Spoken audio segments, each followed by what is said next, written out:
gisuma ko ci ñoom ci yow laa ko gis. kon bési bi la. mais ci yow laa ko gis Barthélémy li ma teg su bët. maanaam ci ay fait ci assemblée nationale. waaw mooy li ñu fa def. waaw mais loolu laa gis mu nekk lu ñaaw. mais yow da nga bokk ci presse boobu qui refuse de dire la vérité loolu mooy dëgg.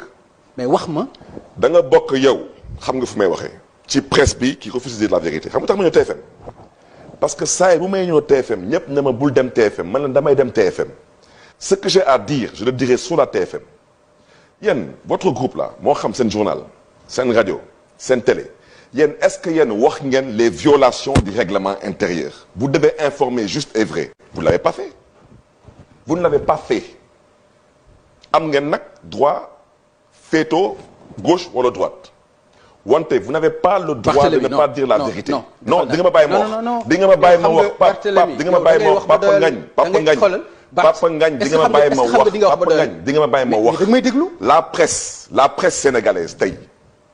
la presse sénégalaise tey est mal vue par les Sénégalais ce n'est pas le caméraman ce n'est pas le journaliste ce n'est pas le photographe on parle des patrons de presse loolu may wax ci te duñ ko raay. d'accord yow mënoo nekk ma ñëw rek s'il te plaît mënoo nekk assemblée nationale parce qu'on parle de l'assemblée. Pape di ma may ma wax Pape xam nga dama ne comme lu ma bëgg ñu d'accord ci ba pare. Pape da nga ma poser question di nga ma may ma wax. posé wu ma la question dama la wax li ma xalaat ci li nga def assemblée nationale mais dama bëgg nga déglu da nga poser question ak teg ci yokk ci affirmation c'est très grave ci man lu ma gis yow yaa def lu ñaaw Pape Ngagne damay poser une question Macky Sall est candidat à l'élection présidentielle.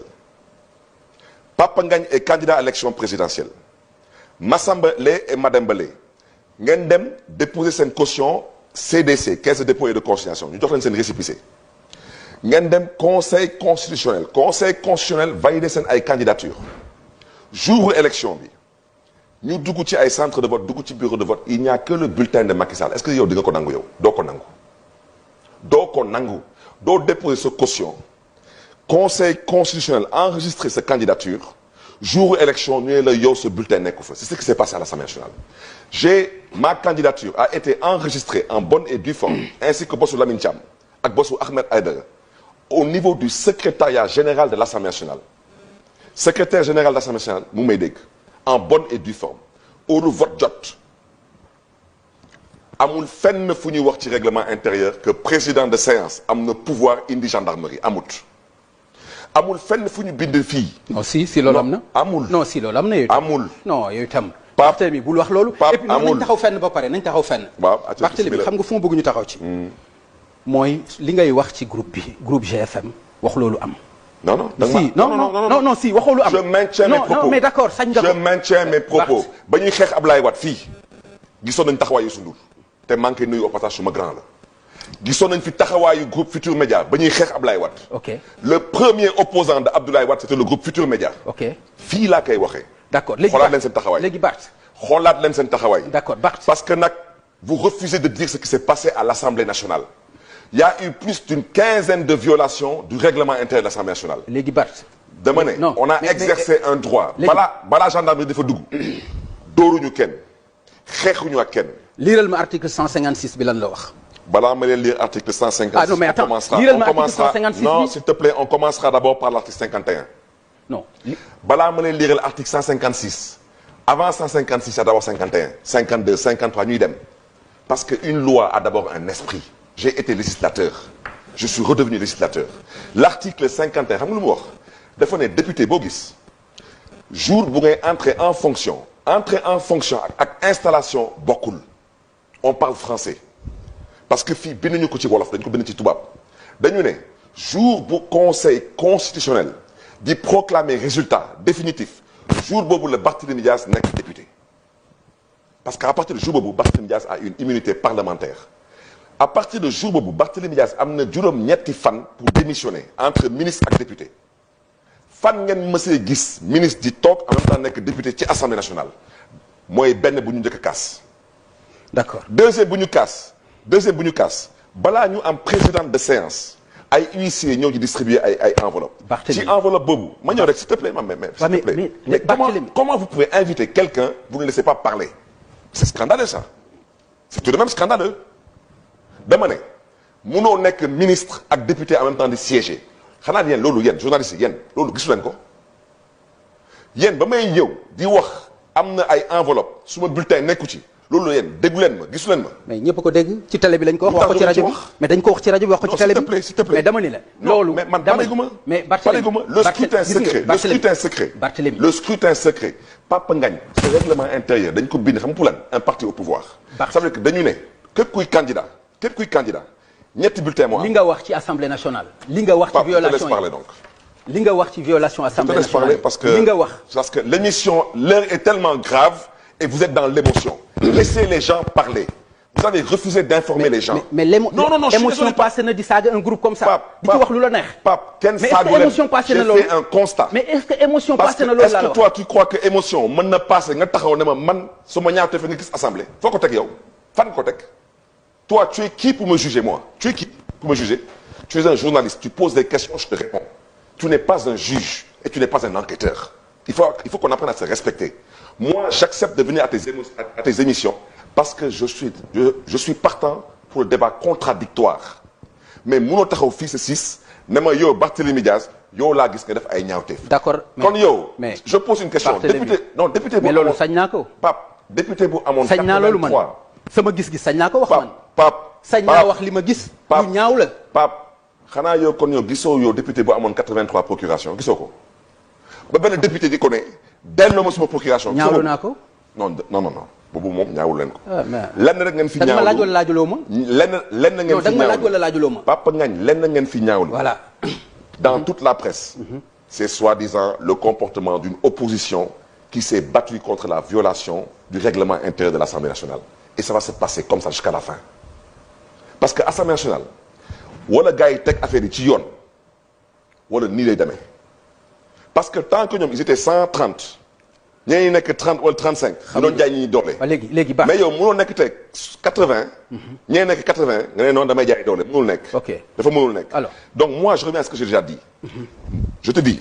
article 56 bi. l'article 51 a été violé. c'est sur le début du mandat.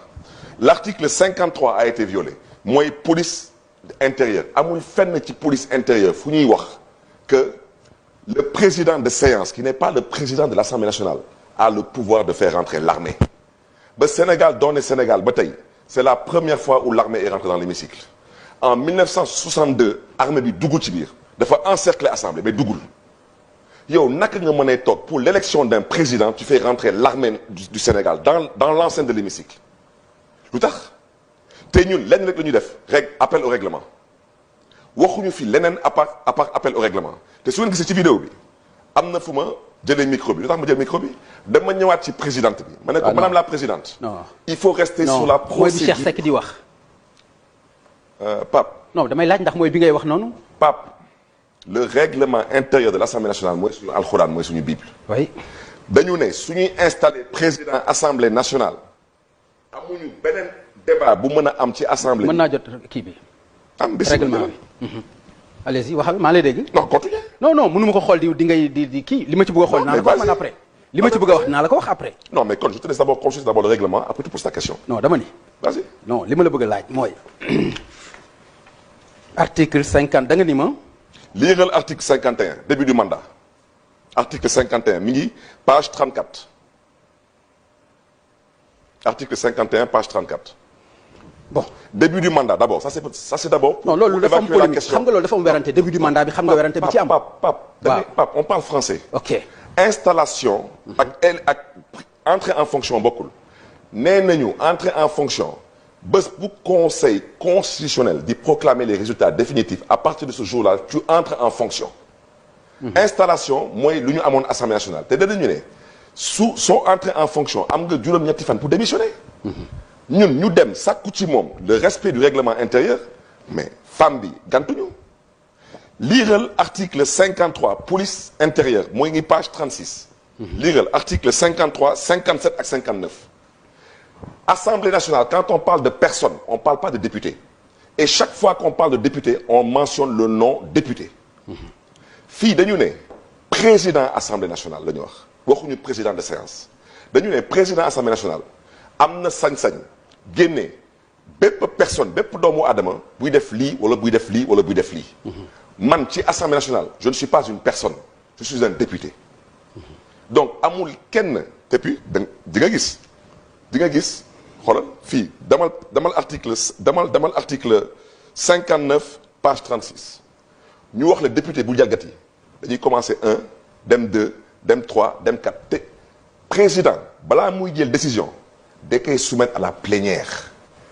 mooy décider est-ce que député bi dañ koy suspendre pour la durée de cette commission en fait comment dirais-je encore de ces travaux-là ou pas mais président Assemblée nationale ce n'est que d'abord qu'un député c'est un député qui a été choisi pour présider l'Assemblée nationale ce qui s'est passé à l'Assemblée nationale du Sénégal est une violation flagrante du règlement intérieur de l'Assemblée te scrutin secret lu tax ma ne la lii dañ ko nar a modifier parce que ils n'ont jamais pris en compte assemblée nar a ñëw am ñett ba ñeenti candidat moo tax ñu ne assemblée su ñuy fal président ñetti bulletin rek moo am bulletin candidat bi weex la soo ko bëggee votel da nga koy votel weex soo ko bëggee votel nga votel ko bleu soo bëggee mandu nga boole ñaari bleu ak weex waaw maintenant fan la règlement wax su amee ñette wala ñeenti candidat nu muy demee waxu ko fenn moo tax ñu ñëwoon daf leen proposition ñu ne leen comme fii ñu mënul bind ak ñu mënul lire dañ fi xaw a bëri et la preuve règlement bi nee na